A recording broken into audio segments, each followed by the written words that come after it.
नमस्कार मित्रांनो, स्वागत आहे तुमचं सर्वांचं आपल्या लाडके यूट्यूब चॅनलमध्ये। तर मित्रांनो, तुम्हाला अशीच अपडेट हवी असेल तर आपल्या चॅनलला सबस्क्राईब करा आणि व्हिडिओला लाईक करा। चला बघू। सावली म्हणते, जगन्नाथजी, हा व्हिडिओ जर डिलीट नाही केला तर मी माझ्या नजरेतून उतरेल, म्हणून प्लीज एवढं करा ना। मी शब्द दिलाय त्यासाठी तरी करा। सावलीला पहिल्या वेळेसपासून म्हणजे लहानपणी जो शब्द दिला होता तो शब्द, करार सगळं आठवतं। अलका सावलीला समजावते। ती म्हणते, सावली अगं, शब्दावर जग चालत नाही, ऐक जरा, समजून घे जरा। सावली म्हणते, तुम्ही मला समजून घ्या, आधी तो व्हिडिओ डिलीट करा ना। जगन्नाथ आपला मोबाईल घेऊन येतो। अलका म्हणते, हे काय करताय तुम्ही? जगन्नाथ म्हणतो, माझ्या लेकीचा हट्ट पुरवतोय, तिला हा व्हिडिओ डिलीट करायचा आहे ना, मी व्हिडिओ डिलीट करतो। पण सावली, मेंदळे कुटुंबामध्ये मी तुला पाठवलं होतं का, तर त्यांचं आयुष्य उद्ध्वस्त करण्यासाठी, पण तू तिकडे चांगलं वागतेस आणि सगळं वेगळं होते। तिलोत्तमावरचा राग, तिचा द्वेष अजून माझा काही कमी झालेला नाहीये। एकीकडे तिचा तिच्याबद्दल राग द्वेष आहे आणि दुसरीकडे तुझंच चांगलं वागणं, म्हणून तुझं पारडं जड झाले। घे, केला हा व्हिडिओ डिलीट, झाली इच्छा पूर्ण तुझी? असं म्हणून जगन्नाथ तिच्याकडे बघतो आणि स्माईल करतो। जगन्नाथ, अलका दोघे तिला घास भरवतात। तर इकडे सारंग अस्मीच्या घराबाहेर असतो। त्याला तिलोत्तमाचं बोलणं आठवतं। अस्मी खोटारडी होती, तिचं तर जास्त विचार करू नको हे आठवतं। तर त्याला दुसरीकडे आठवतं की ऐश्वर्या काय म्हणाली।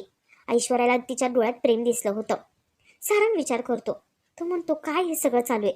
सावलीचं सत्य काय आहे? आणि अस्मीचा मेसेज आला होता, मग मी विश्वास कोणावर ठेवायचा, सावलीवर का अस्मीवर? मला काहीच का सुचत नाहीये। सारंग गाडी घेऊन तिथून निघतो। तो जगन्नाथच्या घराबाहेर येतो। तो तिथून जात असतो आणि तेवढ्यात त्याला सावली दिसते। सावली जगन्नाथच्या घराबाहेर उभी असते। जगन्नाथ अलका यांच्याशी ती बोलत असते। सारंग लांबूनच सावलीला बघतो।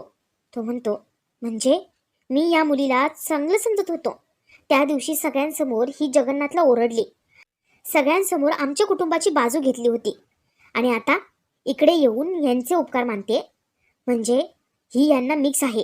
जगन्नाथने हिला माझ्या आयुष्यात पेरले, आता नाही, मी हिला सोडणार नाही, असं म्हणून सारंग निघून जातो। तर इकडे सावली बाहेर येते। ती भैरवीला फोन लावते। भैरवी विचारते, काम झालं? सावली म्हणते, हो, काम झाले। भैरवी खूप खुश होते।